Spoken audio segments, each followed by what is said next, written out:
যে ইন্না বাতশা রব্বিকা লাশাদীদ, ইন্না মানে নিশ্চয়, বাতশা মানে ধরা, রব্বিকা লাশাদীদ খুব শক্ত ধরা, রবের ধরাটা মারাত্মক শক্ত ধরনের ধরা। আল্লাহ এই পৃথিবীতে অগণিত মাখলুক আল্লাহ তাআলা বানিয়েছেন,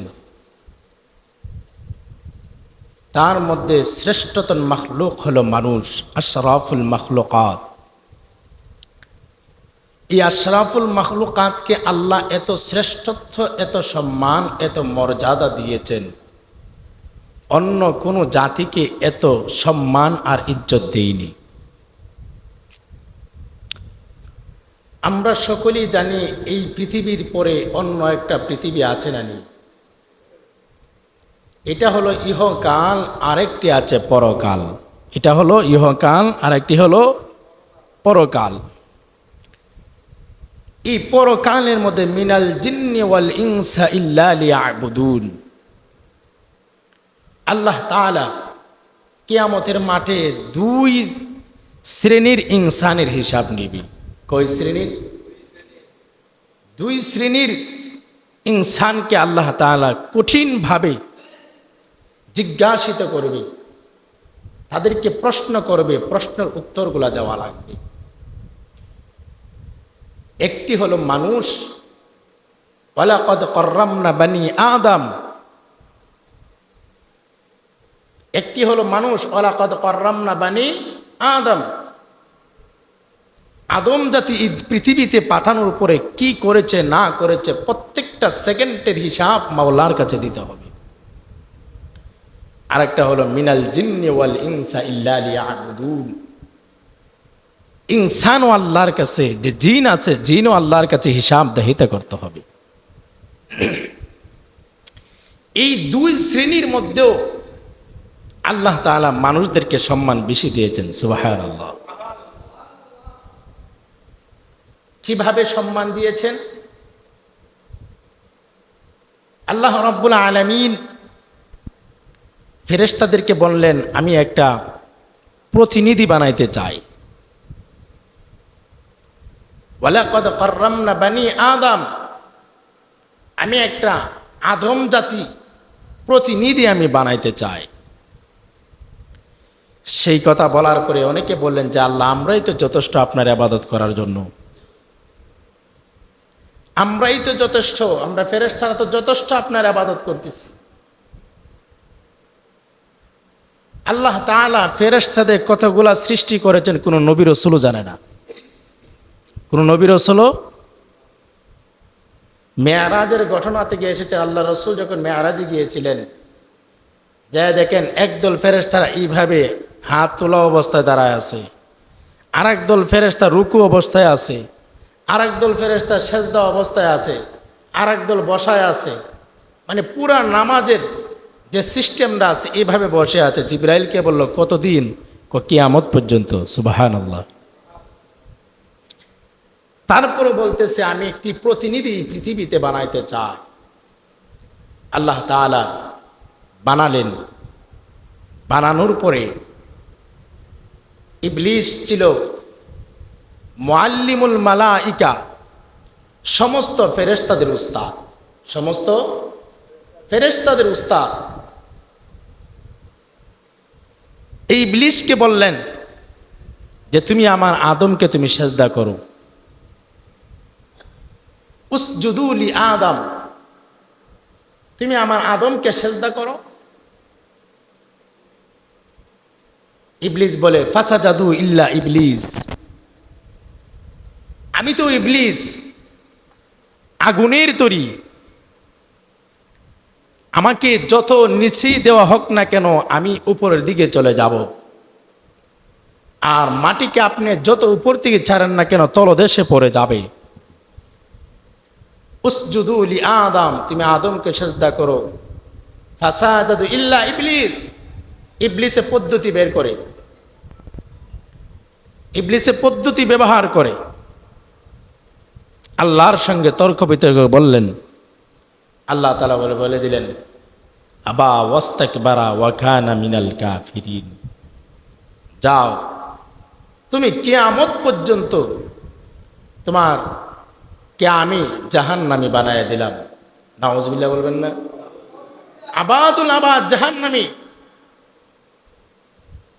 জাহান্নামী বানায় দিছেন, ঠিক আছে, তবে আপনার কাছে আমার দরখাস্ত তিনটা। দরখাস্ত কয়টি? কার কাছে? আল্লাহর কাছে। কার কাছে? কয়েক নাম্বার দরখাস্ত, আমাকে কিয়ামত পর্যন্ত হায়াত দিতে হবে। কতদিন পর্যন্ত? কিয়ামতের সীমানা কেউ জানেন?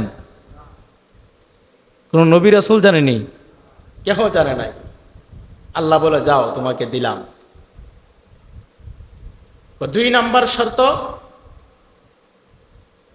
আমাকে আদম জাতির ব্লাডের সঙ্গে মিশ্রিত হয়ে এই চলার ক্ষমতা অদৃশ্যভাবে আমাকে দিতে হবে। যাও, এটাও দিলাম। 3 নাম্বার শর্ত হলো আমার অনুসঙ্গী যারা, আমাকে অনুসরণ করবে যারা, অনুকরণ করবে যারা, তাদেরকে আপনি রিজিকের ব্যবস্থা করতে হবে। আল্লাহ বলেন কয়টাও মেনে নিলাম। শর্ত কয়টা? 3টি শর্ত আল্লাহ মেনে নিল। আদমকে একমাত্র ইবলিস ছাড়া সমস্ত ফেরেশতারই সেজদা করলো। ফেরেশতারা সেজদা করে দেখে ইবলিসে তর্ক বিতর্ক করতেছে, দেখে আবার আর একটা সেজদা দিছে।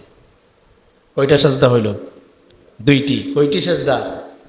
আমরা যখন নামাজ পড়ি প্রতি রাকাতে সেজদা কয়টি? 2টি সেজদাই ফরজ। এটা আসছে ওই দিন থেকেই। তা আদমের সম্মান কম না বেশি? অনেক বেশি। কিন্তু আল্লাহ এত সম্মানিত করে বানিয়েও কেন আমাদেরকে এত দিক নির্দেশনা, এত রাস্তা আমাদেরকে আল্লাহ তাআলা দিলেন, এত আদর করে আমাদেরকে বানাইলেন, এত সুন্দর করে বানাইলেন। আল্লাহ তাআলা নিজেই বলেন, এত আদর মায়া করে, এত মহব্বত করে, এত সুন্দর করে আমি পৃথিবীতে আর কোনো মাখলুককে আমি বানাই নাই, যেইভাবে আমি মানুষদেরকে বানাইছি। সুবহানাল্লাহ।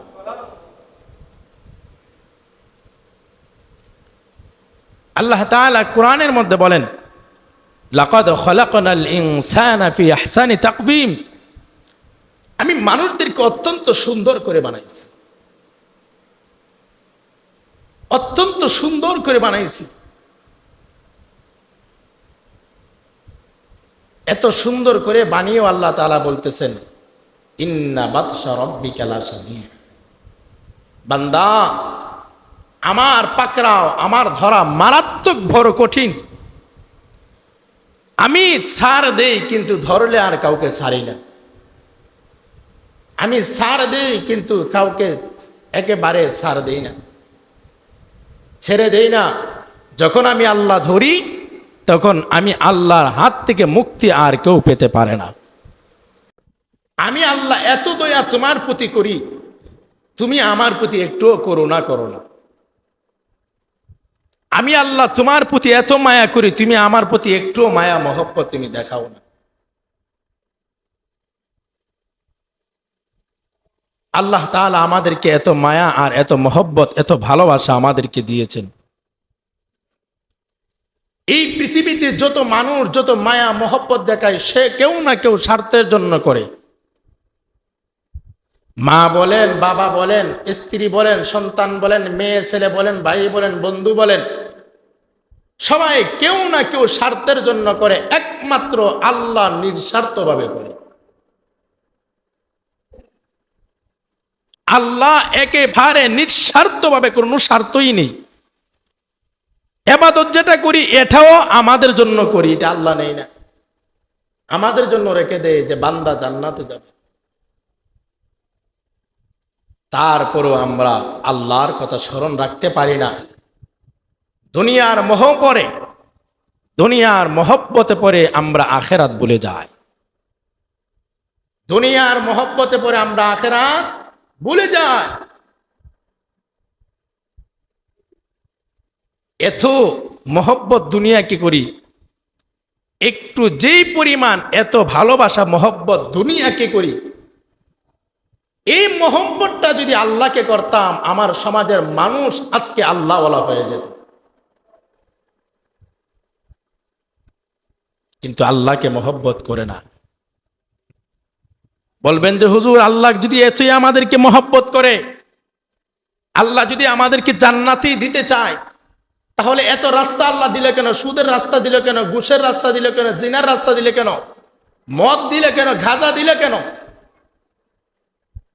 প্রশ্ন আসতে পারে কি পারে না? এত রাস্তা দিলে কেন? দেখেন, আমাদের ছাত্ররা যখন লেখাপড়া করে, লেখাপড়ার পরে কিছুদিন পরে একটা অনুষ্ঠান তৈরি হয়, যেটার নাম হলো পরীক্ষার অনুষ্ঠান। এই পরীক্ষার অনুষ্ঠানের মধ্যে পরীক্ষার প্রশ্ন যখন লেখে, তখন 5টা প্রশ্ন লেখে। কয়টা প্রশ্ন? 5টি প্রশ্ন লেখে দেয়। 5টি প্রশ্নের মধ্যে যে কোনো 3টি প্রশ্নের উত্তর দিলে আপনার 5 নাম্বার।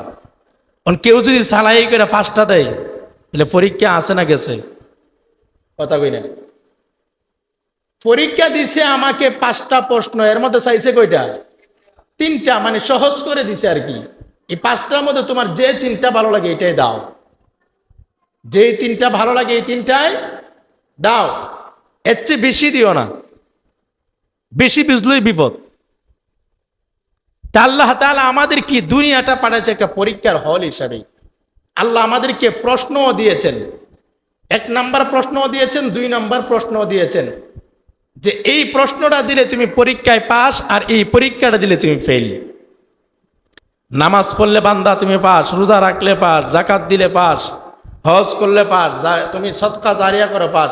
সুদের দিকে গেলেই তুমি ফেল, ঘুষের দিকে গেলেই ফেল। তুমি দুনিয়ার মহব্বরে যত কাজ করবা, এটাই তুমি ফেল হয়ে যাবা। আল্লাহ পরীক্ষার প্রশ্ন পর্যন্ত পাস করে দিছে, তারপর আমরা পারি না।